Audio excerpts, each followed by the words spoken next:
पंच परमेष्टि भगवान की। संत श्रवण आचार्य भगवान गुरुदेव श्री विद्यासागर जी महाराज की। पूज्याचार्य श्री समय सागर जी महाराज की।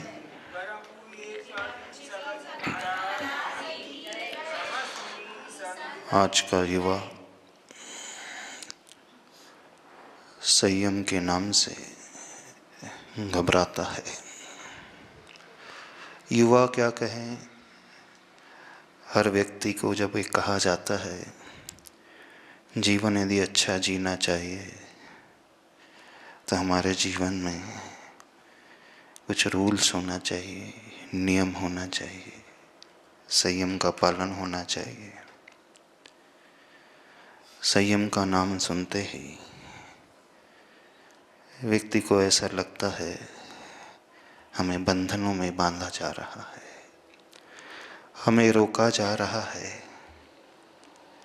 जो हमारा मन कहता है उससे पीछे खींचा जा रहा है। जब भी मन के विरुद्ध कार्य करने के लिए किसी को भी कहा जाता है तो मन एकदम से एक्सेप्ट नहीं करता, स्वीकारने को वो तैयार होता ही नहीं, क्योंकि उसकी धारणा गहरी बनी हुई है। ये धारणा स्वयं से भी बनती है और ये धारणा आसपास की सराउंडिंग से भी, आसपास रहने वाले लोगों के आचार विचार से भी और गहराती चले जाती है। जब चारों तरफ का माहौल ऐसा हो, हर व्यक्ति एक अलग ही दुनिया में जी रहा हो, हर व्यक्ति अपने मन के अनुसार सारे कार्य कर रहा हो, हम यदि लीक से हटकर चलने की उनसे बात कहें तो वो कहता है मुझसे ऐसा क्यों कहा जा रहा है। ये सबके साथ प्राय ऐसा ही होता है। पर इस बात को हम समझने की कोशिश करें, जीवन में रूल्स एंड रेगुलेशंस हमें रोकने के लिए नहीं होते हैं, बल्कि हमारी सुरक्षा के लिए होते हैं। जहाँ रूल्स एंड रेगुलेशन को फॉलो नहीं किया जाता है वहाँ सब कुछ असुरक्षित हो जाता है, उच्छृंखल हो जाता है, कोई किसी के कंट्रोल में नहीं होता है, सारी व्यवस्था चरमरा जाती है। और जहाँ रूल्स एंड रेगुलेशन को व्यक्ति अपने जीवन में आधार बनाता है, उनका जीवन बहुत सुंदर बन करके निखरता है। यदि हम इस प्रकृति को देखने की कोशिश करें, इस प्रकृति में रहने वाले उन पशु पक्षी को देखने की कोशिश करें, पशु पक्षी के पास उन्हें पढ़ाने वाला, समझाने वाला कोई दूसरा व्यक्ति नहीं होता, कोई प्रमुख नहीं होता। वे स्वयं ही सीखते हैं, लेकिन वे हमेशा अपने जीवन को कुछ नियमों से बांध करके चलते हैं और उनके नियम प्रकृति के नियम होते हैं। संध्या काल होते ही हर पक्षी अपने घोंसले में चला जाता है, वे पशु अपने स्थान में आ जाते हैं। रात्रि होते ही वे सारी क्रियाएं, सारी एक्टिविटीज़ बंद कर देते हैं। प्रातः काल होते ही वो अपना जीवन चक्र शुरू कर देते हैं। किसी ने उन्हें समझाया नहीं कि रात्रि होने को है इसलिए आपको अपने घर में आना है। कोई बताता है? नहीं बताता। फिर कैसे वे समझ गए? लेकिन मनुष्य ऐसे हैं, इन्हें समझाने के लिए, बताने के लिए घर में बड़े बुजुर्ग होते हैं, उन्हें टीचर्स मिलते हैं, शिक्षक मिलते हैं, उन्हें गुरु मिलते हैं, उन्हें शास्त्र मिलते हैं, बुक्स मिलते हैं, उन्हें ऐसी कहानियाँ सुनाई जाती है, ऐसे लोगों के उदाहरण बताए जाते हैं। जितना मनुष्य को समझाने की आवश्यकता पड़ती है उसकी तुलना में पशुओं को, पक्षियों को कभी समझाने की आवश्यकता ही नहीं पड़ती है। लेकिन वो अपने जीवन को व्यवस्थित तरीके से जीते हैं, कभी वो अपने नियमों का उल्लंघन नहीं करते। वो हमेशा डिसिप्लिन तरीके से अपनी लाइफ को चलाने वाले होते हैं। लेकिन मनुष्य एक ऐसा प्राणी है, और आज वर्तमान को हम देखें, आज का युवा तो पढ़ा लिखा बहुत कुछ है, सब कुछ उसके पास है, इन्फॉर्मेशन उसकी बुद्धि में बहुत भरी हुई है, उसके ब्रेन में ढेर सारी इन्फॉर्मेशन है, लेकिन इतना पढ़ा लिखा होकर, इतनी डिग्री होने के पश्चात, इतना समझदार होने के पश्चात भी वो युवा जीवन में किसी संयम और नियम को पालता ही नहीं, बड़ा घबराता है, अंदर एक डर का भाव पैदा हो जाता है। उसे ऐसा लगता है कि हमें सांकलों से बांध करके रोका जा रहा है, पर वो ये नहीं समझ पा रहा, यदि कोई रूल है, कोई बंधन है, तो रोकने के लिए नहीं है, बंधन तो सुरक्षा के लिए है। हाईवेज में अथवा रोड में हम चलते हैं, वहाँ ट्रैफिक लाइट्स होती हैं, ट्रैफिक पुलिस होते हैं, वो पुलिस वाला उस गाड़ी को रोक देता है, रेड सिग्नल हो जाता है, वो सिग्नल देख करके व्यक्ति रुक जाते हैं। जितने भी रेड सिग्नल, ग्रीन सिग्नल और येलो सिग्नल होते हैं, वो सिर्फ एंटरटेनमेंट के लिए नहीं होते हैं, हर एक व्यक्ति की सेफ्टी के लिए होते हैं। यदि वहाँ सिग्नल ना हो तो सब ट्रैफिक जाम हो जाएगा, न जाने कितने एक्सीडेंट हो जाएंगे। जब रेड सिग्नल होता है रास्ते में, स्क्वायर में, हो सकता है 60 सेकंड्स के लिए, 90 सेकंड्स के लिए वेट करना पड़े, रुकना पड़े। ऐसा लगता है कि ऑयल जो है, पेट्रोल वेस्ट हो रहा है, समय हमारा बर्बाद हो रहा है, लेकिन नहीं, वो समय बर्बाद नहीं हो रहा है, अपितु वो आपको सही डेस्टिनेशन तक पहुंचाने के लिए एक बहुत अच्छा सुरक्षा का इंतजाम। ठीक ऐसे ही हम सबके जीवन के साथ भी है। बहुत अच्छी पंक्ति आचार्य भगवान ने एक मूकमाटी महाकाव्य ग्रंथ में लिखी है, बड़ी अच्छी कविता है। इस युग के दो मानव अपने आप को खोना चाहते हैं, एक भोग राग को, मद्यपान को चुनता है, और दूजा योग त्याग को, आत्म ध्यान को धुनता है। फिर क्या है, कुछ ही पलों में हो जाते हैं दोनों मस्त, एक शिव के समान खरा उतरा है, और दूजा शव के समान निरा पड़ा है। इस युग के दो मानव अपने आप को पाना चाहते हैं या खोना चाहते हैं। बड़ी अच्छी पंक्ति आचार्य भगवान ने इस महाकाव्य में लिखी है। दो तरह की मेंटलिटी है, एक वह मेंटलिटी,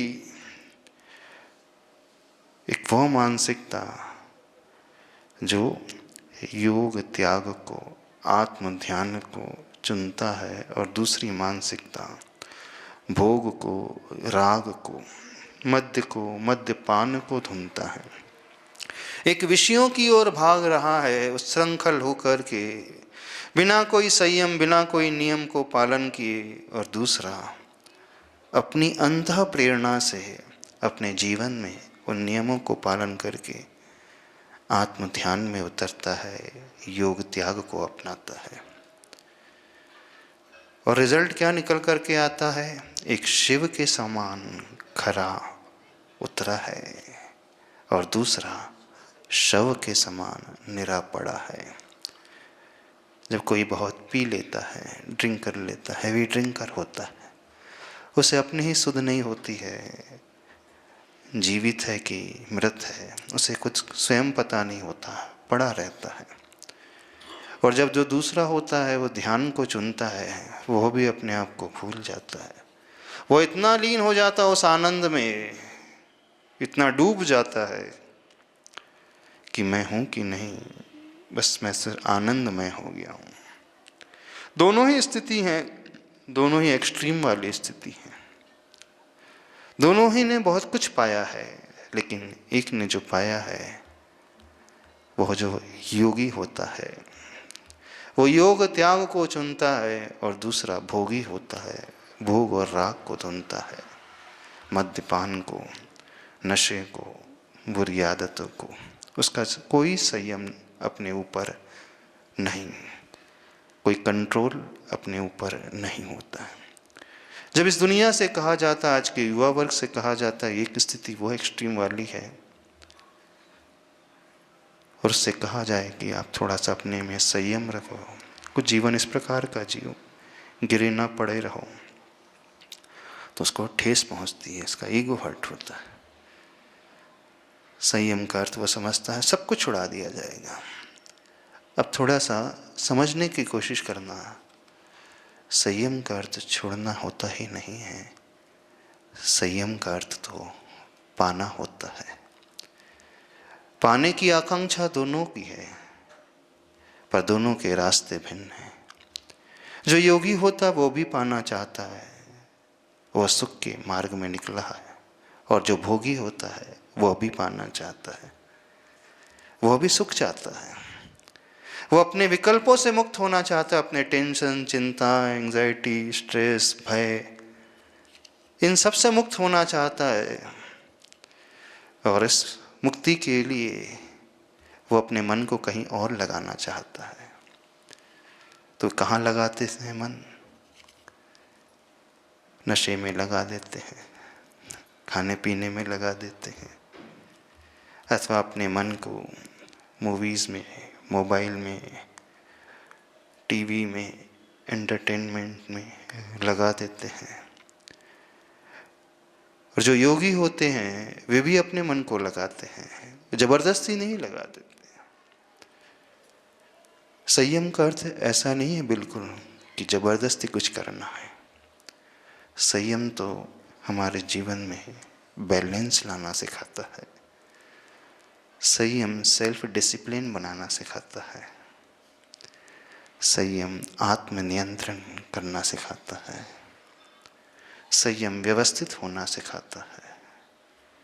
संयम स्वयं को पाना सिखाता है। संयम स्वयं को आनंद में जीना सिखाता है। कोई दबाव नहीं, कोई डर नहीं, कोई अहंकार का भाव नहीं, ऐसा कुछ नहीं है। तो स्वतः प्रेरित होकर के अंतरंग से, क्योंकि उसे पता है जब मैं उस रास्ते पे चलूँगा तो मुझे छोड़ना नहीं है। मुझे वो नहीं दिख रहा कि मैं क्या छोड़ रहा हूँ, मुझे यह दिख रहा है कि मैं क्या पा रहा हूँ। क्योंकि जब भी कहा जाता है छोड़ो, त्यागो, तो हर व्यक्ति को घबराहट होती है। छोड़ने त्यागने का अर्थ है मेरा अपना मुझसे छीना जा रहा है।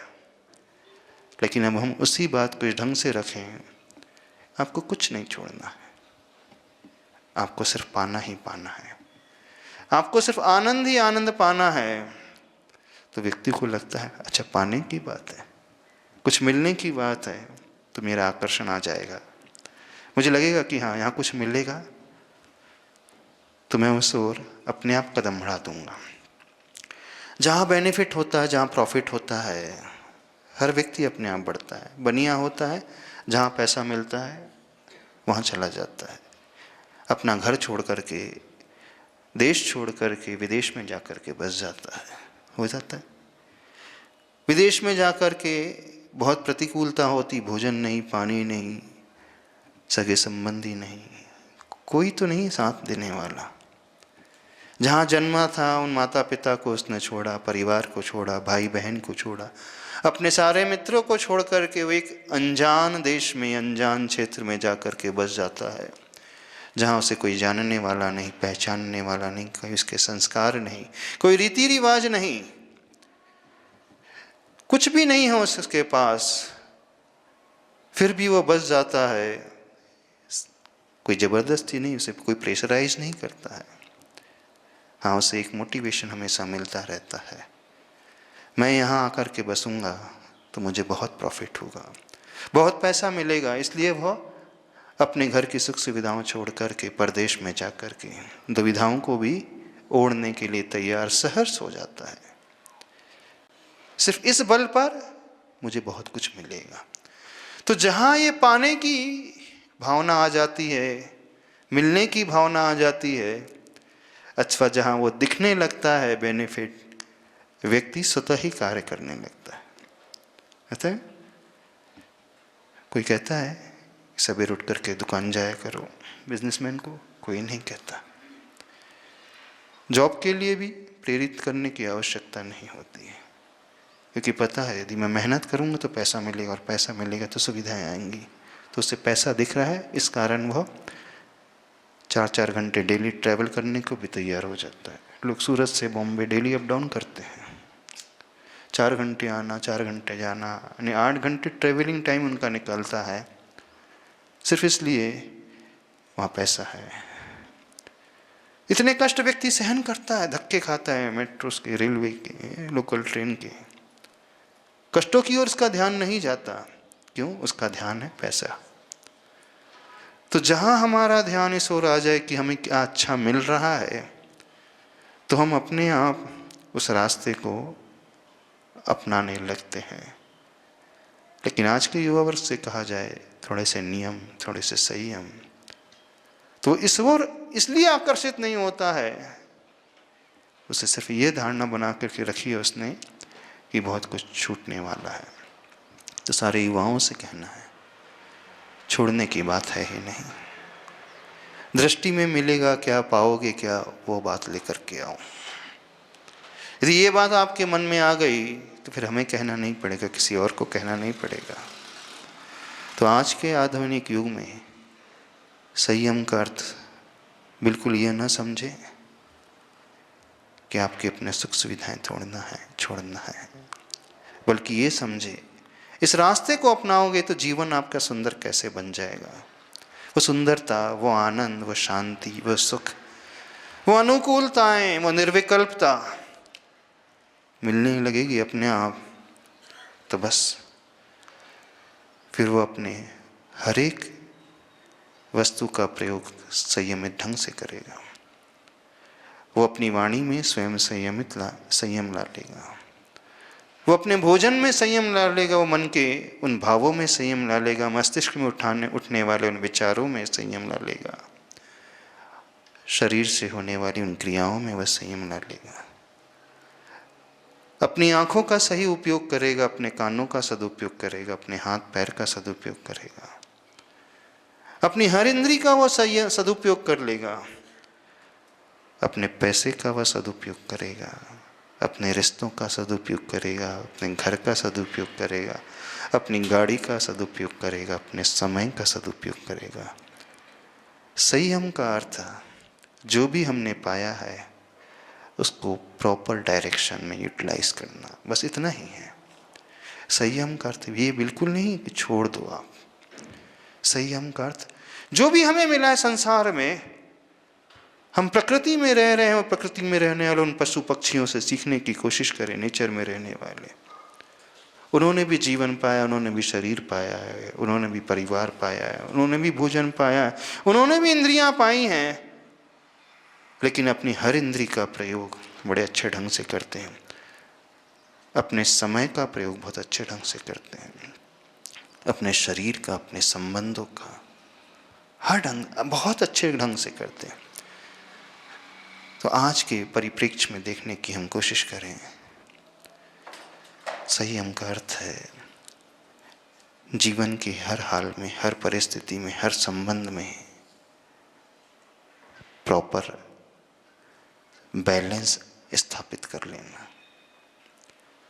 कहीं नहीं कह रहे हम कि आप उच्छृंखल हो जाओ, बस ये विचार करने की कोशिश करो कि मेरे मस्तिष्क में जो विचार उत्पन्न हो रहे हैं उन विचारों से मैं लाभान्वित हो रहा हूँ कि परेशान हो रहा हूँ।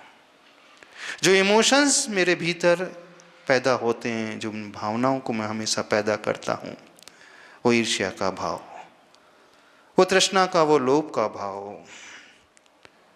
वो काम का भाव, वो वासना का भाव, वो क्रोध का भाव, वो ईगो का, अहम का भाव, जितने भी भाव पैदा हो रहे हैं, जितने भी इमोशंस पैदा हो रहे हैं, ये सारे के सारे इमोशंस मुझे सुखी बना रहे हैं कि दुखी बना रहे हैं? यदि सुखी बना रहे हैं, आपको बहुत अच्छा कर रहे हैं, कोई चिंता नहीं, करते चले जाओ।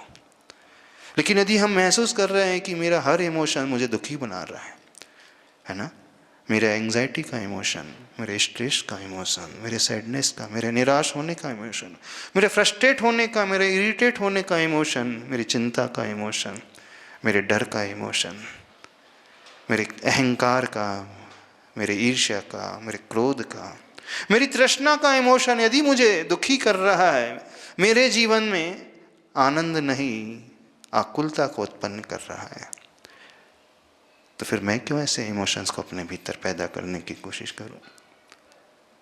संयम का अर्थ है अपने इमोशंस को रीडायरेक्ट करना, उसकी डायरेक्शन को बदल देना। इमोशन से तो मैं रहित नहीं हो पाऊंगा, हाँ बस मैं इतना करूंगा, मैं उन इमोशंस को अपने भीतर पैदा करूंगा जिससे मुझे सुख मिले, खुशियां मिले, आनंद मिले। जहां मुझे आनंद मिलेगा तो फिर मुझे किसी दबाव की आवश्यकता नहीं होगी। कोई मुझे प्रेरणा दे तो मैं हंसूंगा, इसकी आवश्यकता नहीं होगी। कोई मुझे मोटिवेट करे तो मैं अपने भीतर करुणा का भाव लेकर के आऊँगा, मैं अपने भीतर उस क्षमा का भाव लेकर के आऊँगा, मैं अपने भीतर उस ग्रेटिट्यूड, फॉरगिवनेस का, उस आभार का, धन्यवाद का भाव लेकर के आऊँगा नहीं। क्योंकि ये सारे के सारे इमोशंस मुझे अंतरंग से बहुत मजबूत बनाते हैं। जब ऐसे इमोशंस पैदा हो जाएंगे तो ऑटोमेटिकली जिनसे मेरा संबंध है, जिनके साथ मेरे रिश्ते नाते चल रहे हैं, जिनके साथ मैं उठता बैठता हूँ, जिनके साथ मैं जिस चार दीवारी में मैं रहता हूँ, तो आपस में मेरे रिश्ते तो अपने आप ही, रिलेशनशिप अपने आप ही अच्छे हो जाएंगे। और जहाँ अच्छी रिलेशनशिप हो जाएगी वहाँ जीवन में आनंद ही आनंद है। तो जिस कार्य को करने से यदि हमारा जीवन आनंदित हो रहा है तो फिर क्या हमें दूसरों के सुनने की आवश्यकता होगी? बताओ। दूसरा कहे तो मैं ऐसे भावों को पैदा करूंगा? बिल्कुल नहीं। जिस वाणी के प्रयोग से, जिन शब्दों के प्रयोग से यदि हमारे संबंध बिगड़ रहे हैं, जिन शब्दों के प्रयोग से सामने वाले को हर्ट हो रहा है, जिन शब्दों के प्रयोग से वो अपने जीवन में निराशा से भर रहा है, उसकी निराशा को देखकर, उसकी हर्टनेस को देखकर मुझे भी अच्छा नहीं लग रहा, तो मैं खुद दुखी हो रहा हूँ, तो फिर मैं अपनी वाणी का ऐसा दुष्प्रयोग क्यों करूँ? मैं अपनी वाणी का ऐसा प्रयोग करूँगा ना उसे हर्ट फील ना हो, वो निराशा में ना डूबे, मेरे शब्दों को सुनकर उसकी क्रोध की भावना तीव्र ना उठे, बल्कि मेरे शब्दों को सुनकर वह स्वयं करुणा से, क्षमा से भर जाए। मेरे शब्दों को सुनकर वो मेरे प्रति विनय के भाव से भर उठे। तो ऐसा वाणी का संयम अपने आप ही वो व्यक्ति करेगा। आप देखो, जब भी आप अपनी वाणी का प्रयोग करते हो तो उस वाणी के प्रयोग से अहिंसा फैलती है कि हिंसा फैलती है? आपका कम्युनिकेशन वायलेंट होता है कि नॉन वायलेंट होता है? आपके शब्द को सुनकर किसी को जीवन मिलता है कि किसी का जीवन चला जाता है? युद्ध शांत हो जाता है कि युद्ध भड़क उठता है? बताइए। बस इसी का नाम तो संयम है। वाणी का संयम करो, शब्दों का चुनाव करो, ऐसे शब्दों का प्रयोग करें जिससे न केवल हमें आनंद उत्पन्न हो बल्कि सामने वाले का जीवन भी आनंद से भर उठे। ऐसे शब्दों का प्रयोग जिसे सुनकर सामने वाला संवेदनाओं से, करुणा के भावों से भर उठे, जिसे सुनकर सामने वाला उस हिंसक प्रवृत्ति को छोड़ दे, जिसे सुनकर सामने वाला अपनी बुरी आदतों को छोड़ दे। इसी का नाम तो वाणी का संयम है। और क्या है? यहाँ तो कुछ छुड़वाया ही नहीं जा रहा है। यहाँ क्या किया जा रहा है? हमारा हर शब्द चारों तरफ के माहौल को बड़ा सुंदर बना रहा है, हर एक को जीवन दान दे रहा है, हर एक को बड़ा प्रसन्न कर रहा है, हर जगह मुस्कुराहट फैला रहा है। तो फिर क्या मुझे दूसरों को सुनकर के जीवन में अपनाना पड़ेगा? सही नहीं, मैं तो अपने आप ही अपनाने लगूंगा ना। तो हमें देखना है संयम का अर्थ ये नहीं है कि आप बहुत कुछ छोड़ दो। संयम का अर्थ है मैं हर वो कार्य करूंगा जिससे मुझे भी खुशियां मिले और सामने वालों को भी खुशियां मिले। जो मैं भोजन करता हूं, मेरे आहार का संयम है ना। आप देखो, आप जो भोजन करते हो उससे क्या पैदा होता है? आप जो भोजन करते हो उससे जो शक्ति मिलती है उसका सदुपयोग होता है कि दुरुपयोग होता है? आप जो आहार करते हो उससे कईयों की जान जाती है, कईयों को अभय मिलता है। मैं भोजन अपने शरीर के लिए करता हूँ कि अपने रसना इंद्री के लिए करता हूँ? मैं जो भोजन कर रहा हूँ, जिस फूड को मैं ले रहा हूँ, उससे मैं स्वयं बीमार हो रहा हूँ कि स्वस्थ हो रहा हूँ? अब जिस भोजन को करके, जिस फूड को लेकर यदि मेरा शरीर बीमार पड़ रहा है, जिस फूड को लेकर के मेरी मानसिकता खराब हो रही है, जिस फूड को लेकर के सामने वाले का व्यवहार खराब हो रहा है, जिस फूड को लेकर के कईयों की जान जा रही है, अपने प्राणों से भी हाथ धो रहे हैं, जिस फूड को लेकर के मेरे इमोशंस ही मुझ पर कंट्रोल नहीं कर पा रहे हैं, अथवा मैं यूं कहूं कि मैं अपने इमोशन को कंट्रोल नहीं कर पा रहा हूं, वो क्रोध की भावना ही मुझ पर हावी होते चले जा रही है, वो ईर्ष्या की भावना ही हावी होते चली जा रही है, मैं स्वयं निराशा से डूबता चला जा रहा हूँ, भरता चला जा रहा हूँ। जिस फूड को लेकर के मेरे इमोशंस आउट ऑफ कंट्रोल हो रहे हैं, तो मैं क्यों ऐसा फूड लूँ? जिस फूड को लेकर के शारीरिक कई बीमारियां मेरे भीतर पैदा हो रही है, वो ओबेसिटी पैदा हो रही है, वो हार्ट की डिजीज़ पैदा हो रही है, वो कैंसर की बीमारी, वो ब्लड प्रेशर की, वो शुगर की बीमारी, वो आर्थराइटिस की बीमारी पैदा हो रही है, तो बीमार होना तो मुझे तो बिल्कुल पसंद नहीं है। आपको पसंद होता है? नहीं होता है ना। कोई भी व्यक्ति बीमार नहीं रहना चाहता है, हर व्यक्ति स्वस्थ रहना चाहता है, शारीरिक रूप से स्वास्थ्य को पाना चाहता है, मानसिक रूप से स्वास्थ्य को पाना चाहता है और व्यवहारिक रूप से स्वास्थ्य को पाना चाहता है, तो ऑटोमेटिकली वो ऐसे फूड को अवॉइड ही करेगा ना। नहीं करेगा फिर वो सोचने वाला हो जाएगा कौन सा फूड है जो मुझे शारीरिक रूप से बीमार करता है, कौन सा फूड है जो मेरी भावनाओं को खराब करता है, कौन सा फूड है जो हमारे संबंधों को खराब करता है, कौन सा ऐसा फूड हो जो आसपास के वातावरण को खराब करता है, कौन सा ऐसा फूड है जो कईयों को आहत करता है, कईयों की जान ले लेता है। वो अपने आप ही इनसे बचने लगेगा। अर्थात ऐसा फास्ट फूड, ऐसा जंक फूड न केवल मेरे शारीरिक रूप से नुकसान पहुंचाता है, बल्कि इमोशंस को भी खराब करने वाला होता है। तो जब हर क्षेत्र में लॉस ही लॉस है, हर क्षेत्र में खोना ही खोना है, तो क्यों ना मैं ऐसा रास्ता अपनाऊं, ऐसा भोजन करूं ना, जिससे मैं फिजिकल फिटनेस के साथ साथ मेंटल फिटनेस भी पा सकूं। इसी का नाम तो संयम है, और क्या है। आज के युवा वर्ग से कहो कि संयम करते तुम्हें ये त्याग करना, ये भोजन नहीं करना, वो भोजन, हम कह ही नहीं रहे आप ये भोजन छोड़ दो, वो छोड़ दो। हम नहीं कह रहे आप फास्ट फूड छोड़ दो, जंक फूड छोड़ दो, नॉनवेज छोड़ दो, बिल्कुल नहीं हम कह रहे। हम तो सिर्फ इतना कहना चाह रहे हैं, संयम का अर्थ है वो भोजन करो जिससे आप स्वस्थ रहो, आनंद से भर करके रहो। वो भोजन करो जिससे वातावरण अच्छा बन जाए।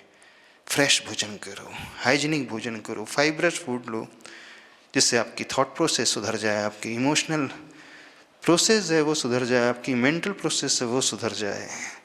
वो भोजन करो, आप अच्छे समय तक फिट होकर के जीवन जियो, आनंद से भर करके जियो। बस इसका नाम संयम है। जिसमें कहाँ त्याग कराया जा रहा है बताइए? कुछ छुड़वाया जा रहा है? नहीं ना। क्या कराया जा रहा है? अच्छा भोजन करने के लिए कहा जा रहा है। अब बिहेवियर की बात है, संयम अपने बिहेवियर में, अपने व्यवहार में। हम ऐसा कोई व्यवहार नहीं करें जिससे सगे संबंधियों को, पार्टनर को, फैमिली मेंबर को परेशानी हो। हम ये नहीं कह रहे ऐसा व्यवहार छोड़ दो, हम तो कहेंगे ऐसा व्यवहार करो जिससे सामने वाले का विश्वास आपके ऊपर और बढ़ जाए। ऐसा व्यवहार करो जिससे सामने वाला आपके प्रति और समर्पित हो जाए। ऐसा व्यवहार करो सामने वाला आपको अपना मानने लगे, वो अपने से बढ़कर के भी आपको अपना मानने लगे। जीत सको तो उसके दिल के जीत लो, ऐसा व्यवहार करो ना, तो अपने आप उसका बुरा व्यवहार छूट जाएगा। हम नहीं कह रहे कि बुरा व्यवहार छोड़ दो, हम तो ये कहेंगे ऐसा व्यवहार करो जिससे सारी दुनिया आपकी हो जाए, या यूं कहें सारी दुनिया आपके वश में हो जाए। कैसा रहेगा? आप बिजनेस में हैं, सारे कस्टमर आपके बस में हो जाए, आप सर्विस में, आपके सबऑर्डिनेट्स, सारा स्टाफ आपके बस में हो जाए, आपको कहना ही ना पड़े, आपके इशारे को समझ करके वो सारा आपका काम कर दें, कितना अच्छा होगा। ऐसा कौन नहीं चाहता दुनिया का इंसान, बताओ? हर इंसान नहीं चाहता ना कि सब मेरी आज्ञा माने, नहीं चाहता। मेरी आज्ञा का उल्लंघन ना हो, सब मुझे रिस्पेक्ट दें, कौन नहीं चाहता। सब मुझे लाइक करें, कौन नहीं चाहता। है संसार में ऐसा कोई व्यक्ति जो सोचता हो कि दुनिया मुझे डिसलाइक करे? ये सोचते ना, सब मुझे पसंद करे, सब मेरा इंतजार करे। हाँ, इंतजार दो तरीके से होता है, एक आने के लिए इंतजार होता है, एक जाने के लिए इंतजार होता है ना। कुछ लोग ऐसे होते हैं संसार में जिनके आते ही महफिल में रौनक छा जाती है, कुछ ऐसे होते हैं जिनके जाते ही महफिल में रौनक छा जाती है।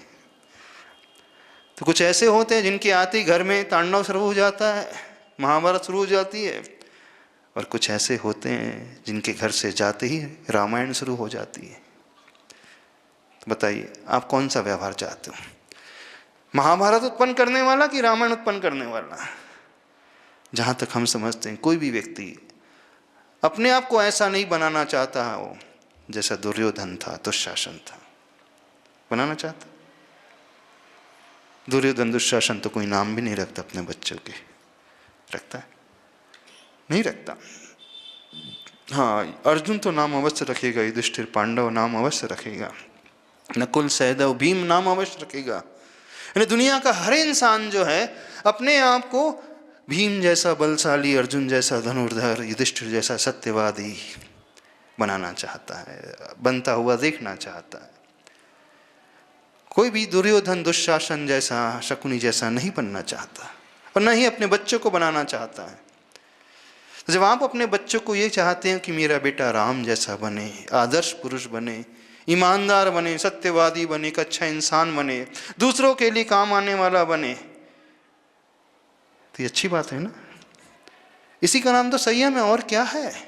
अर्थात हम दुर्योधन नहीं बनेंगे, हम दुशासन नहीं बनेंगे, हम रावण जैसा नहीं बनेंगे, हम अच्छा इंसान बनने की कोशिश कर रहे हैं। तो जहां अच्छा ही है वो बुरी बात होती है, वो तो अच्छी बात होती है। विडंबना ये है कि हर व्यक्ति चाहता है कि मेरी संतान युधिष्ठिर, अर्जुन, भीम, राम जैसी बने, और मैं स्वयं भी वैसा बनूं, लेकिन मैं आचरण रखूंगा दुशासन और दुर्योधन जैसा। कैसा चलेगा? मैं आचरण रखूंगा रावण जैसा, तो कैसा चलेगा? बताइए। संयम का अर्थ त्यागना बिल्कुल नहीं है। संयम का अर्थ है अपनी वाणी का सही प्रयोग करना, सही उपयोग करना। संयम का अर्थ है जीवन में ऐसा भोजन करना जिससे मन, वचन, काय, शरीर, संबंध सब स्वस्थ रहें। संयम का अर्थ है स्वयं का घात नहीं करना। संयम का अर्थ है स्वयं को बचाना। आज के युग में संयम का अर्थ है डिजिटल संयम। अब देखो, आप मोबाइल का इतना उपयोग कर रहे हो, आँख की बीमारी, हार्ट की बीमारी, ब्रेन की बीमारी, किडनी की बीमारी, लंग्स की बीमारी, उस रेडिएशन से, उस ब्लू लाइट एमिशन से, और इतने उपयोग, उसके इतने ज़्यादा यूज़ करने से क्या हो रहा है? कंपैरिजन की भावना पैदा हो रही है, तुलनात्मक अध्ययन पैदा हो रहा है, स्ट्रेस लेवल बढ़ रहा है, तनाव बढ़ रहा है, चिंता बढ़ रही है। तो फिर मैं अपने इस डिजिटल इक्विपमेंट का उपयोग ऐसे क्यों करूं? मैं करूंगा, हम ये नहीं करें कि मोबाइल छोड़ दो, हम नहीं करें कि इलेक्ट्रॉनिक गैजेट्स आप छोड़ दो। संयम का अर्थ इतना ही है, हर एक इलेक्ट्रॉनिक गैजेट्स का उपयोग ऐसा करें जिससे हम मानसिक रूप से अस्वस्थ ना हो, जब कंपैरिजन की बात आए तो हम कंपैरिजन की बात नहीं करेंगे, हम इंस्पिरेशन की बात करेंगे। अवेयरनेस अपने भीतर लेकर के आएंगे, ओवर यूज नहीं करेंगे, उतना ही यूज करेंगे जिससे हमारी आई साइट वीक ना हो, हमें कोई शारीरिक बीमारी ना हो, ब्रेन की बीमारी ना हो उस रेडिएशन से। उतना ही उपयोग जिससे हम दूसरों के लिए समय निकाल सकें। हम इतने सेल्फिश नहीं बनेंगे, इतने स्वार्थी नहीं बनेंगे कि सिर्फ अपने लिए जीते चले जाएं। हम अपने वालों के लिए भी समय निकालेंगे ना। और जहाँ व्यक्ति अपने परिवार के लिए, अपने मित्रों के लिए, अपने सबऑर्डिनेट्स के लिए, सोसाइटी के लिए समय निकालता है तो अपने आप वहाँ संबंध अच्छे बन जाएंगे, नहीं बन जाएंगे? अभी हम शास्त्र की बात ही नहीं कर रहे, प्राणी संयम, इंद्रिय संयम की बात बिल्कुल नहीं कर रहे। दृष्टि सिर्फ बदलना है और कुछ नहीं करना है। तो दृष्टि बदलते ही सारी की सारी सृष्टि बदली हुई नजर आएगी, सारा संसार बदला हुआ नजर आएगा। दृष्टि बदलते हुए हमारा आचरण भी बदल जाएगा, हमारी वाणी बदल जाएगी, हमारे शरीर का प्रयोग बदल जाएगा, हमारे पास जो सुविधा है उसका प्रयोग बदल जाएगा। संयम का अर्थ है मैं अपनी हैबिट में संयम रखूंगा, ऐसी हैबिट्स का पालन नहीं करूंगा जिससे मैं अपने आप को खोऊंगा। हाँ, ऐसी हैबिट्स अपनाऊंगा जो गुड हैबिट्स होती, जिससे मैं भी बड़ी आनंद में रह सकूं। अर्थात ऐसे जो व्यसन मुझे लगे हैं, जो भोग की आदत लगी है, जो मुझे गिरा रही है, उस गटर का, नाली का कीड़ा बना रही है, ऐसे कोई कार्य नहीं करूंगा।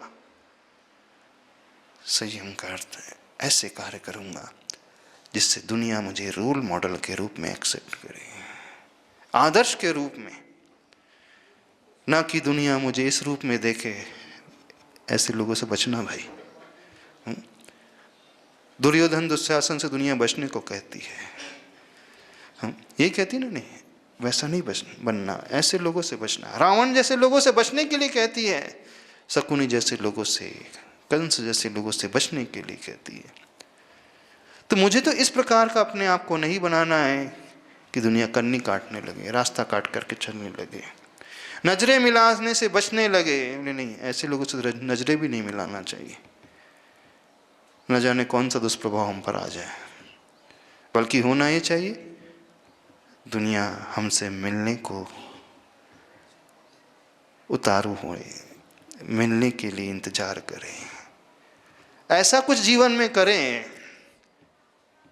ऐसे अपने आँखों का प्रयोग करें, अपनी वाणी का प्रयोग करें, अपने कानों का प्रयोग करें, अपने हाथ का प्रयोग करें, अपने चरणों का प्रयोग करें, अपने शरीर का प्रयोग करें। संयम करते आपको मनी मिला है, पैसा मिला है, तो ऐसा सदुपयोग करें जिससे कई को जीवन मिल जाए, कईयों को हम खुशियाँ बांटें, कईयों को हम स्वस्थता दें, उसे बीमारी से मुक्त कर दें।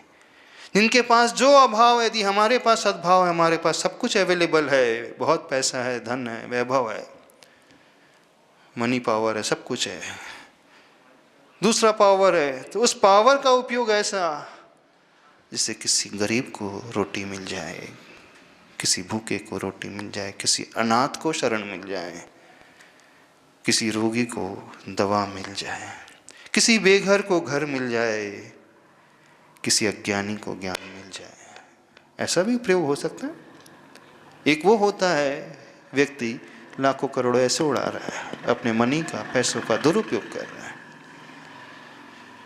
जो व्यक्ति अपने जीवन में अपनी वाणी के संयम को, अपनी इंद्रियों के संयम को, अपने काय के संयम को, अपने ब्रेन के संयम को, अपने इमोशंस को, उसके संयम को, अपने मनी पावर के संयम को लेकर के आ जाएगा, उसे भगवान बनने से कोई नहीं रोकेगा, उसे महापुरुष बनने से कोई नहीं रोक सकता, क्योंकि वो अपने आप में आदर्श हो जाएगा।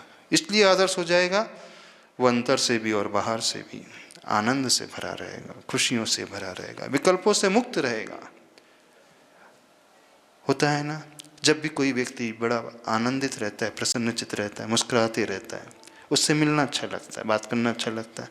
और जो व्यक्ति उदास बैठा है, निराशा में डूबा हुआ है, हमेशा मुंह लटका करके बैठा रहता है, उससे बात करना अच्छा लगता है, अपन तो दूर से चले।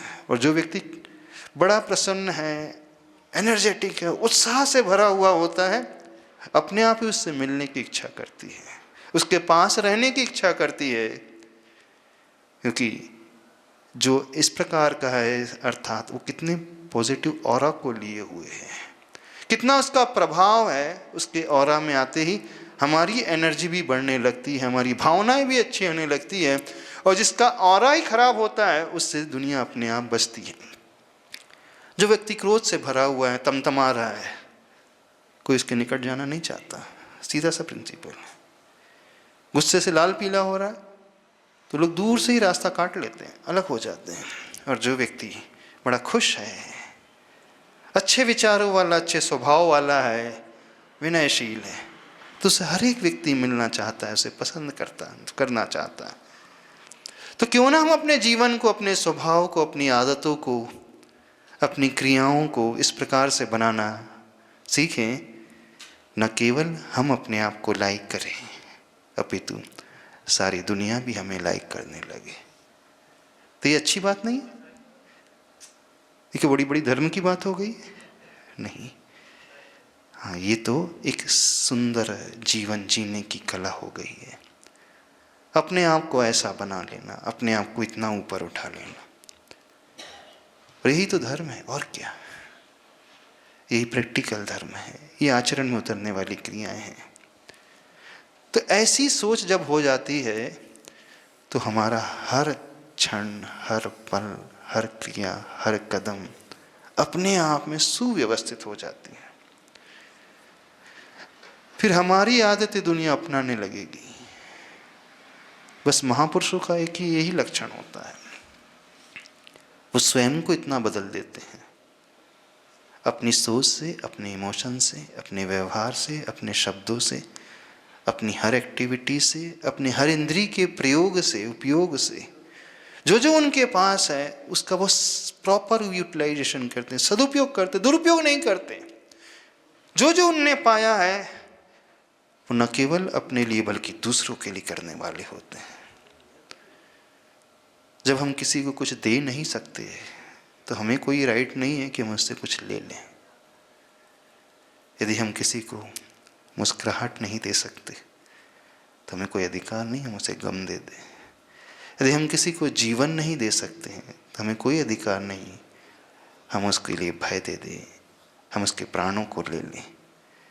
तो संयम का अर्थ है दूसरों को जीवन देना, आनंद देना, खुशियाँ देना, और अपने आप को भी उन खुशियों से भर देना। बस जब हमें मिलेगा ही मिलेगा तो हम अपने आप ही उस अच्छे रास्ते को अपनाने वाले हो जाएंगे। फिर किसी को प्रेरित नहीं करना पड़ेगा। अभी तक धारणा ये बनी है जीवन में नियम, रूल्स, रेगुलेशंस, वो संयम हमें बंधन में बांधने के लिए, हमसे कुछ छुड़ाने के लिए है। ये धारणा ही पूरी गलत है। लाइफ में रूल्स एंड रेगुलेशन, नियम और संयम छुड़ाने के लिए नहीं है, बल्कि बहुत कुछ देने के लिए है। क्या देने के लिए? सुख, शांति, समृद्धि, आनंद, स्व के लिए भी और पर के लिए भी देने के लिए है। तो ये मिलने वाली चीज़ है, पाने वाली चीज़ है। बस ये दृष्टि हमें अपने भीतर पैदा करना है, तो इससे हम पाते हैं, न कि हम खोते हैं। और जहाँ पाना हो गया, जहाँ प्रॉफिट है, जहाँ बेनिफिट है, फिर हम अपने आप करेंगे, उसे अपने जीवन में उपयोग में लेकर के आएंगे। तो यह हमें समझना है कि हम यहाँ पे कुछ छोड़ नहीं रहे, कुछ त्याग नहीं रहे, न दूसरों से त्याग कराने की बात है, बस देने की बात है, पाने की बात है, ऊपर उठाने की बात है। सुख से, सुविधाओं से, उस आंतरिक सुख से, उन आंतरिक भावनाओं से, अच्छी सद्भावना से भरने की बात है। फिर देखना जीवन में कैसे चमत्कार घटित नहीं होता है। इतना ही कहना पर्याप्त समझते हैं। बोलिए संत शिरोमणि आचार्य गुरु गुरुदेव श्री विद्यासागर जी महाराज की।